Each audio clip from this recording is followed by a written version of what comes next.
Hi అండి, welcome to గృహిణి TV. నేను శిరీష. ఈరోజు మనం శ్రావణ మాసం స్పెషల్ నేతి బొబ్బట్లు ఎలా చేసుకోవాలో చూద్దామండి.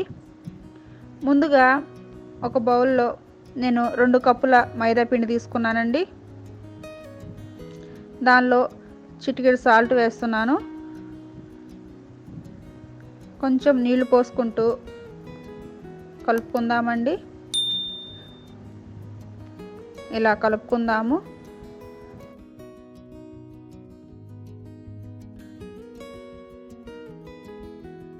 మనకి పిండి మొత్తం కలిసిన తర్వాత కొంచెం ఆయిల్ వేసుకుందామండి. మనకి ఆయిల్ వేసుకోవటం వల్ల పిండి అనేది బాగా స్మూత్గా వస్తుందండి. మనం బొబ్బట్లు చేసుకోవడానికి చాలా ఈజీగా ఉంటుంది. ఇలా మొత్తం తర్వాత దీన్ని ఒక 10 నిమిషాలు పక్కన పెట్టుకుందామండి. తర్వాత ఇప్పుడు మనం బొబ్బట్లోకి స్టఫింగ్కి 1 కప్పు పచ్చెనపప్పు తీసుకున్నానండి. దీన్ని 2 గంటలు నానబెట్టి నేను కుక్కర్లో 2 విజిల్స్ వచ్చే వరకు ఉడికించుకున్నానండి. ఉడికించుకున్న పచ్చెనపప్పుని చిల్లుల గిన్నెలో వేసుకొని వాటర్ మొత్తం పోయేదాకా ఉంచుకోవాలండి. తర్వాత దీన్ని కొంచెం మిక్సీ వేసుకుందామండి. ఇలా వేసుకున్న తర్వాత దానిలో కొంచెం బెల్లం కలుపుకుందామండి. స్వీట్ ఎక్కువ తినేవాళ్ళు కొంచెం ఎక్కువ వేసుకోవచ్చు. నేను సుమారుగా వేస్తున్నానండి. ఇలా మొత్తం మిక్స్ చేసుకున్న తర్వాత ఒక బౌల్లోకి తీసుకుందాము. దీనిలో కొంచెం ఇలాచీ పౌడర్ వేసుకుందామండి. ఇలా మొత్తం కలుపుకున్న తర్వాత వీటిని చిన్న చిన్న బాల్స్ లాగా మన స్టఫింగ్కి మనం చిన్నవి అంటే చిన్నగా చేసుకోవచ్చు అండి, పెద్దవి అంటే పెద్దగా చేసుకోవచ్చు.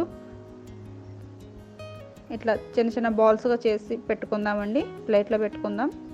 ఇలా పెట్టుకున్న తర్వాత మనం కొంచెం స్టవ్ వెలిగించుకొని ఒక ప్యాన్ పెట్టుకుందామండి. మనకి ప్యాన్ హీట్ ఎక్కేలోపు బొబ్బట్లు అనేవి చేసుకుందామండి. ఇలా ఒక ప్లాస్టిక్ కవర్ లాంటిది ఒకటి తీసుకొని దాని మీద మనం బొబ్బట్లు అనేది చేసుకుందామండి.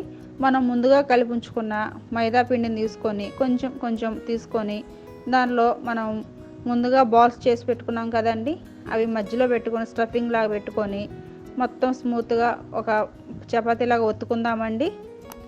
చూడండి ఎలా నీట్గా స్మూత్గా వచ్చేస్తున్నాయో. ఇప్పుడు దీన్ని పెనం మీద వేసుకుందామండి. మనకి పెనం హీట్ ఎక్కింది కదా, దీని మీద కొంచెం నెయ్యి వేసుకుందామండి. మనం నెయ్యి వేసుకుంటే చాలా టేస్టీగా ఉంటాయండి ఈ బొబ్బట్లు అనేవి. కొంచెం నెయ్యి వేసుకొని ఈ బొబ్బట్లు అనేది వేసుకుందామండి. రెండు వైపులా కాల్చుకుందామండి. కొంచెం నెయ్యి వేసుకొని 2 వైపులా కాల్చుకుందాము. మనకి కొంచెం గోల్డ్ కలర్లోకి వచ్చేస్తే సరిపోతుందండి. 2 వైపులా ఇలా కాల్చుకొని ప్లేట్లో తీసుకుందాము. చాలా ఈజీ కదా. ఇవి కూడా ప్లేట్లో తీసుకుందామండి. మనకు చాలా టేస్టీగా ఉండే నేతి బొబ్బట్లు రెడీ అయిపోయినాయండి. చాలా ఈజీ రెసిపీ అండి. మీరు ఖచ్చితంగా ట్రై చేయండి. ఈ వీడియో మీకు నచ్చినట్లయితే లైక్ చేయండి, షేర్ చేయండి. Thank you.